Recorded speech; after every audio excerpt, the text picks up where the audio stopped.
Ito pong excise tax na ito na sinasabi nila, iniiyak nila sa mahal na Pangulo dahil daw sa pagtaas ng krudo, taas ng mga diesel, 'di ba, ng gasolina. Well, mga kababayan, wala na kung tutusin, mga kababayan ko, no? Sabi nga natin, ah wala naman talagang sakop or hindi talaga walang kakayanan ang ating mahal na Pangulo pagdating sa pagdedeklara ng pagdedeklara kung magkano yung gasolina or yung diesel na kailangan ibaba. Kaya nga po naglabas po ang ating mahal na Pangulo ng emergency, okay? National emergency pagdating po sa elektrisidad, 'di ba? Para po yung national electric emergency po na yan, mga kababayan, is yan po ay magpapatunay po na nagmamalasakit ang ating mahal na Pangulong Bongbong Marcos sa kabila ng lahat na nangyayaring ito ay naisipan niya agad na magdeklara para makontrol. May power siya. 'Di ba? Yan po kasi ang kapangyarihan, okay? Pag nagpatawag ka ng national emergency pagdating po sa petrolyo, okay, at sa ating elektrisidad. So, makakapagpataw siya, mga kababayan, may control na ang ating mahal na Pangulo kung paano babawasan, no? Paanong hindi makakaapekto ng malaki itong nangyayaring gera. Kasi mga kababayan, no, pagka hindi po nagdeklara si mahal na Pangulo niyan, aabuso kasi nga wala tayong sarili na refinery o kaya ang gobyerno. 'Di ba? Wala pong sariling refine po ang ating gobyerno. Ayan po ay mga private sector po ang mga may hawak ng gasolina. So, basically, sila po ang nagdi-decide. Okay? Sila po ang merong kapasidad na mag-ano niyan, na taas niyan. Well, hindi po sakop. Kaya nga yung excise tax, mga kababayan, it's very important thing, okay, na maibsan at mawala yan, tanggalin yan, muli dahil bakit po? Dahil nga, ang nagdeklara niyan or nagpasa niyan, kahit walang gera po, ay si Digongyo. Tama po narinig nyo, si Digong po. Si Digong po ang nagpirma niyan, mga kababayan. O, eto babasahin natin. Pero mamaya maglalabas tayo ng video. Okay, eto po babasahin natin. Okay? Eto po katunayan, mga kababayan, Department of Budget and Management. Ayan. Panahon po ni Duterte, mga kababayan. Ayan po. Babasahin natin tong article na to. Okay? Ayon sa Department of Budget and Management, during Duterte regime, mga kababayan, President Duterte approves implementation of second tranche of oil excise taxes. Ibig sabihin, inapprove po ng Pangulong ng DDS o yung tatay nilang karton itong excise tax ng mga pribadong sa mga nagpasa nito ng mga senador niya, ng mga kongresista niya. So kaya po nadagdagan yung taas ng during that time, taas ng krudo dahil sa pagpirma niya or approves niya ng excise tax na ngayon po ay gustong tanggalin muli. Ito po partida, mga kababayan, pinirmahan niya po ito, mga kababayan, yung bill na yan, excise tax bill na yan. Pinirmahan niya po yan nang wala pong gera.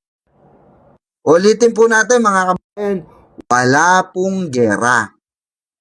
Basta naisipan, gumawa ng bill, ng batas, ang mga kongresista, mga senador, 'di ba?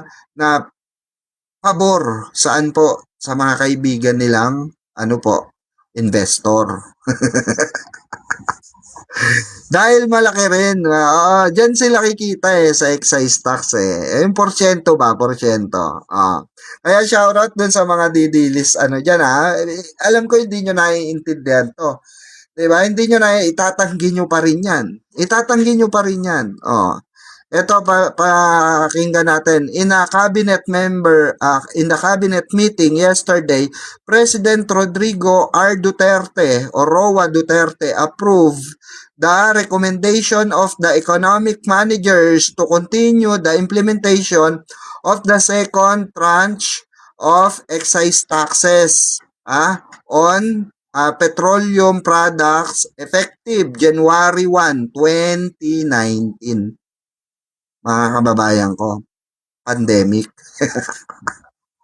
2019, the recommendation of the Development Budget Coordination Committee, DBCC, deliberate upon in a special meeting last November 29 was in light of falling world oil prices. Okay? And moderating implementation pressures. So ngayon, kayong mga nagraraling dipunggol dyan, sisihin nyo to. Yan ang sisihin nyo sa pagpirma or pag-aproba sa excise tax. So, eto, paparinig naman natin, syempre, yung ebidensya natin video, mga kababayan. Wait lang ha. Papasok lang po nito balitang ito. Inaprubahan na po ni Pangulong Duterte ang rekomendasyon na ipatupad ang pagpapataw po ng pangalawang round ng excise tax sa mga produktong petrolyo sa darating na Enero. Sa darating na Enero. Second na excise tax, mga kababayan. Ayan, may video, merong article. Tapos isisisi sa Pangulong Bongbong Marcos ng mga didilis, ng mga politikong tarantado rin minuto. Diba? Isisisi sa ating mahal na Pangulo. Siya ba pumirma? Si Pangulong Bongbong Marcos ba ang nag-approve niyan? Diba?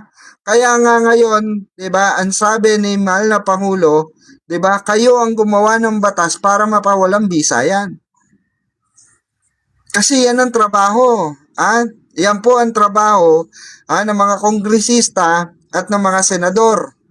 Mga kababayan ko. O, kamusta mga DDS na Chinador dyan, saka mga kongresista dyan, na mga bobo at tanga. Kamusta? Yung sa nagpasa nito, yung tatay niyong karton na tanga-tanga.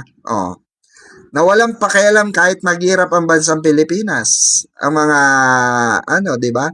Mangingisda, walang pakialam kahit maghirap ang mga magsasaka, kahit maghirap ang mga driver, commuter, wala siyang pakialam nga di ba?